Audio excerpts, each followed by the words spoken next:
We're here with the author Bob Ladrach, who has just released his first novel, More Than Human, a story about genetic experimentation taken to the extreme. Bob, according to the Amazon.com reviews, I think I might be the only one who has actually read your book. You might be. It's had a very slow start. Can I ask you a personal question? Why do you have a British accent? I thought you were American. It was the only synthetic voice I could find. I thought it sounded nice. Don't you like it? Sounds like my ex-husband. Sorry. No worry, I rather like it. But I do find the face a little creepy. Don't you have a better photograph? Oh, I'm sorry. How about this one? Well, not really. You look a little green. Are you feeling well? Hold on, let me see. Maybe there's another one. Ah. Here. How about this? That's much better. Now you look more like an author. Thank you. So back to the book.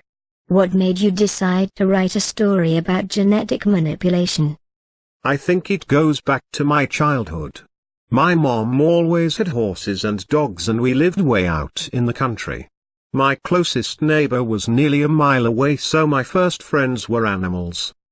Interesting. So you always had a thing for dogs and cats? No, not that way. I was always impressed how intelligent animals were. They seemed almost human in the way they communicate. Like they understood me. Do you know what I mean? No, not really. My husband has a chicken and I think it is a dreadful creature. We've also got a goldfish and I've never thought animals were very intelligent. Maybe not chickens and goldfish.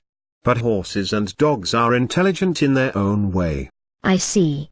So tell me what the book, More Than Human, is about. I thought you read it. I did, but I want to hear your version of the story. The story starts out with little parts of scenes with different characters. I noticed that. I thought writers were never supposed to have a prologue or a foreword. Yet you seem to disregard the collective wisdom of years of professionals in your craft and break the rules. I thought it was a good way to get the readers used to the characters. I like to think about it, like the threads in a wall hanging, that get woven into a beautiful tapestry. I don't know if I'd use that analogy, but I understand your point. I like the way you put it together. Thank you. Tell me about this character named Minx. Minx is a stripper at a club called Animals. She is part jaguar and part human. You go into some rather graphic detail about her. Is this some sort of repressed fantasy of yours? No, not really. I think it is appropriate. Minx meets two of the other main characters, Speck and Spider. Oh yes, Spider, the four-armed man. Right, Spider is friends with Speck, which is short for Spectre, because he has the ability to blend in with his surroundings with active camouflage. He has chromatophores in his skin. Like a squid. And he also has bat ears and can use sonar to echolocate objects. Right. So what made you think of them? Speck is the typical high school kid who is coming of age. He's shy and kind of clumsy in his relationships. Like you apparently. I guess. But he has just become a freshman in high school. We say secondary school. Ah, well, he is a freshman in secondary school and he is just learning his way around when he is hazed by his upperclassmen. Seems like you were hazed when you wrote the story. Were you high? Excuse me? Nothing, please continue. Well, he meets his future friend Spider and they escape from the laboratory. I thought it was a high school. Secondary school. Right. So how does a secondary school become a lab? That's part of the story and I wouldn't want to give it away. Not that it will matter.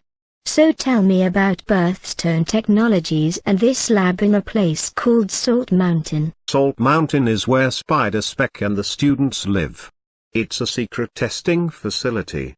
In the mountains of Nepal. Why would you place the setting of your story in Nepal? Have you ever been there? No. Then why would you choose to write about a place that you obviously have no experience in writing about? I researched it and it ties nicely into the second part of the story. Yet all of the characters in Nepal speak like they're American. It's a science fiction story. Anything could happen? I guess so. Next you move the story to India. Have you been there? No, I haven't. So a new environment where you have no qualifications to be writing about. Why didn't you place the setting in the United States somewhere? Why did you feel you had to abuse another culture just to get your story across? Have you been to India? Why, yes, I have. Remember, it used to be a British colony. I have relations there. But you didn't answer my question. Why didn't you place the story in America? Genetic modification of that type is illegal in America. But it is legal in Nepal and India? It's part of the story.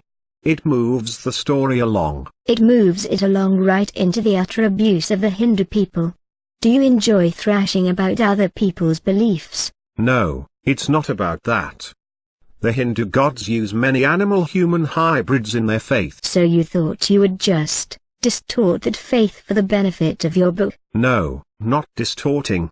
It fits the story. You seem a little on edge. On edge? Angry. I'm sorry.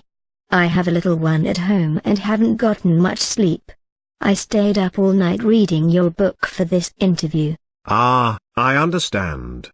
Did you like the story? I didn't think I would, but as I read more and more it drew me in. After reading the first 2 chapters I couldn't understand what you were doing, jumping around from scene to scene. But after that, it seemed to fit together nicely. It kept my interest and I have to say I found it entertaining. Good, I'm glad you liked it. You have a good vocabulary, and your writing style is pleasant and easy to follow. The ideas are a bit far-fetched, but I realize it is part of the genre. Would you recommend it to others? Yes, I would. My husband was reading it when I left home. I have some friends I think would enjoy it too. They like all this science fiction stuff. Well, our time is up. I want to thank you for being on the show. Delighted. Really? So if you haven't read the book by Bob Ladrach, More Than Human, Genetic Mods Are People Too, you can purchase it on Amazon.com as a real book or a Kindle download. After you read it, you might want to help this poor man out and write a review of your opinion. Thank you and good night. Good night.